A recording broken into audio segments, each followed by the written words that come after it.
Je l'ai déjà rencontré. Je trouve que c'est un homme dur et intelligent.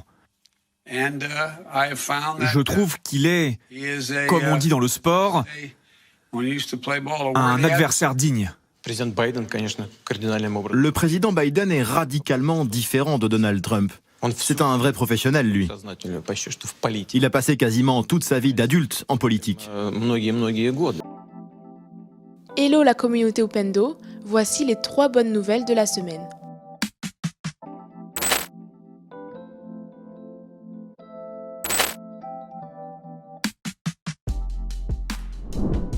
Parmi les bonnes nouvelles de la semaine, cette poignée de main entre le président américain Joe Biden et le président russe Vladimir Poutine.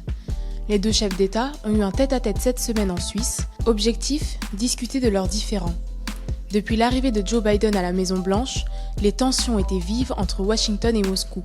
La rencontre n'a pas débouché sur des accords concrets, mais aura permis d'initier un dialogue et d'apaiser les tensions entre les 2 puissances militaires qui souhaitent continuer les discussions après cette première rencontre cruciale. Un sujet sur lequel nous avons passé beaucoup de temps est la cybersécurité.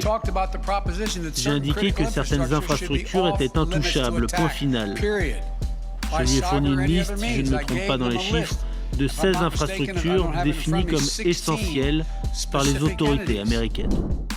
Sur le plan de la santé. En France, après la fin de l'obligation du port du masque en extérieur, les Français retrouvent dès ce dimanche une vie presque normale. Le couvre-feu, instauré il y a 8 mois, est levé à partir de ce dimanche. Cette levée du couvre-feu intervient 10 jours avant la date prévue. Le couvre-feu à 23 heures, qui devait, vous le savez, s'appliquer jusqu'au 30 juin, cessera de s'appliquer à compter de ce dimanche, soit 10 jours avant la date prévue. Si cette mesure de couvre-feu répondait à un vrai besoin pour accompagner la fin de la 3e vague, les très bons résultats enregistrés ne le justifie plus.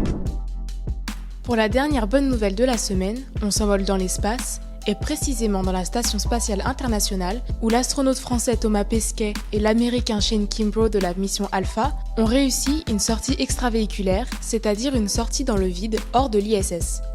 Lors de cette sortie de plus de 6 heures, les 2 astronautes ont déployé un nouveau panneau solaire sur la Station spatiale internationale. Rendez-vous dimanche prochain pour un nouveau récap actu. D'ici là, n'oubliez pas de suivre Upendo sur Instagram, Facebook, YouTube, Twitter, LinkedIn et TikTok. Je vous souhaite, messieurs les présidents, de fructueux dialogues dans l'intérêt de vos 2 pays et du monde.